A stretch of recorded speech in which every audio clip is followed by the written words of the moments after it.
ప్రతిపక్షాలకు రేవంత్ షాక్ ఇవ్వబోతున్నారా? ప్రస్తుతం రాష్ట్రంలోని రాజకీయ పరిస్థితులు గమనిస్తే అధికార కాంగ్రెస్ పార్టీ బీఆర్ఎస్కు బీజేపీకి కూడా గట్టి సవాళ్లు ఎదురయ్యే అవకాశాలు ఉన్నాయా? పార్లమెంటు అభ్యర్థుల జాబితా సిద్ధం చేసేందుకు అధిష్టానం రేవంత్తో చర్చలు జరుపుతోందా? Let us watch the story.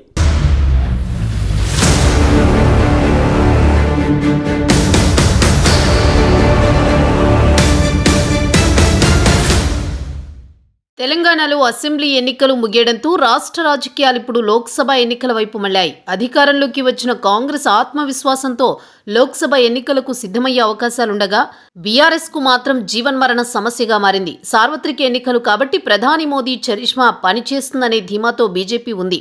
ప్రస్తుతం రాష్ట్రంలోని రాజకీయ పరిస్థితులను పరిశీలిస్తే కాంగ్రెస్ బీఆర్ఎస్ కు బీజేపీ కూడా గట్టి సవాల్ ఎదురయ్యే అవకాశాలున్నాయి.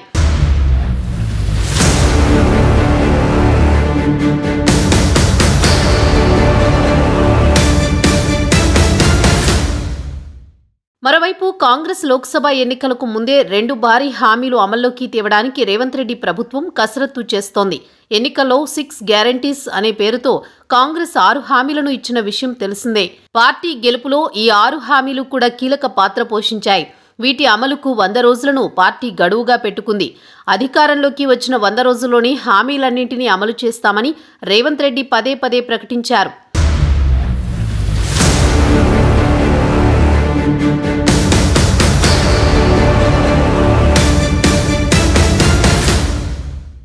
మొత్తానికి అధికారంలోకి రాగానే 2 హామీలను కాంగ్రెస్ ప్రభుత్వం అమల్లోకి తెచ్చింది. మహిళలకు బస్సుల్లో ఉచిత ప్రయాణం, ఆరోగ్యశ్రీ పరిధిని కూడా 10 లక్షల రూపాయలకు పెంచింది.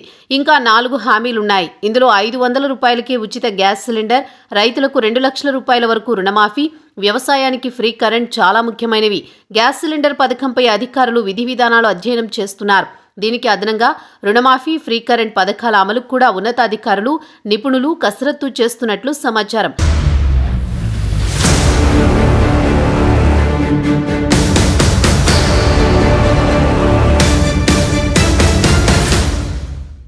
అయితే ఈ 3 హామీలను పార్లమెంట్ ఎన్నికల్లోపు అమల్లోకి తేవాలని రేవంత్ గట్టిగా అంటున్నారట. 3 హామీలను గనక అమల్లోకి తెచ్చేస్తే రాబోయే లోక్సభ ఎన్నికల్లో పార్టీకి మంచి మైలేజ్ వస్తుందని అనుకుంటున్నారు. 17 పార్లమెంట్ సీట్లలో హైదరాబాద్ వదిలేసి మిగిలిన 16 సీట్లను ఖచ్చితంగా గెలుచుకోవాల్సిందే అని రేవంత్ ఇప్పటికే డిసైడ్ అయ్యారు. పార్లమెంటుకు పోటీ చేయాల్సిన అభ్యర్థుల ఎంపికపై కసరత్తు పూర్తి చేశారు.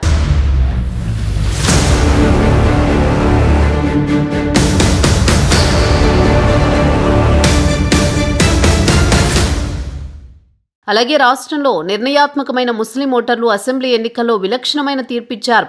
గ్రేటర్లో ముస్లింలు బీఆర్ఎస్ పక్షాన నిలవగా ఇందుకు భిన్నంగా ఇతర జిల్లాల్లో బీఆర్ఎస్ బీజేపీ ఒకటి అని విశ్వసించిన ముస్లింలు ఎంఐఎం పిలుపును కూడా పట్టించుకోకుండా కాంగ్రెస్కే ఓటేశారు. లోక్సభ ఎన్నికలకొచ్చేసరికి ముస్లింల తీర్పు ఖచ్చితంగా మోదీ ప్రభుత్వానికి వ్యతిరేకంగానే ఉంటుందని పరిశీలకులు అంటున్నారు.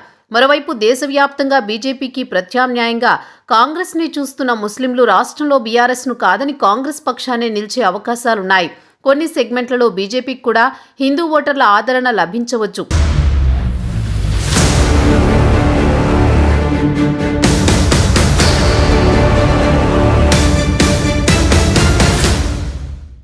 ఉమ్మడి ఆదిలాబాద్, నిజామాబాద్, కరీంనగర్ జిల్లాలో అధిక అసెంబ్లీ స్థానాలు గెలిచిన కాంగ్రెస్కు లోక్సభ ఎన్నికల్లో బీజేపీతోనే ప్రధాన పోటీ ఉండే అవకాశాలున్నాయి. గ్రేటర్లో బీఆర్ఎస్ అధిక స్థానాలు సాధించినా లోక్సభ ఎన్నికలొచ్చేసరికి కాంగ్రెస్ పార్టీకి బీజేపీ ప్రధాన పోటీ పార్టీగా ఉండవచ్చు. ఉమ్మడి మహబూబ్ నగర్, మెదక్, వరంగల్లో కూడా లోక్సభ ఎన్నికలొచ్చేసరికి బీజేపీ ప్రభావం ఖచ్చితంగా ఉంటుంది. అసెంబ్లీ ఎన్నికల సందర్భంగా పీపుల్స్ పల్స్ బృందం క్షేత్రస్థాయిలో పరిశీలించినప్పుడు శాసనసభ ఎన్నికల్లో స్థానిక అంశాల ఆధారంగా ఓటు వేస్తామని, లోక్సభ ఎన్నికల్లో మోదీకే ఓటు వేస్తామని కొందరు చెప్పడం గమనార్హం. ఈ పరిణామాల దృష్ట్యా అసెంబ్లీ ఫలితాలు ఎలా ఉన్నా లోక్సభ ఎన్నికలొచ్చేసరికి జాతీయ పార్టీలైన కాంగ్రెస్, బీజేపీ మధ్యనే రాష్ట్రంలో ప్రధానంగా పోటీ ఉండొచ్చని విశ్లేషకులు అంటున్నారు.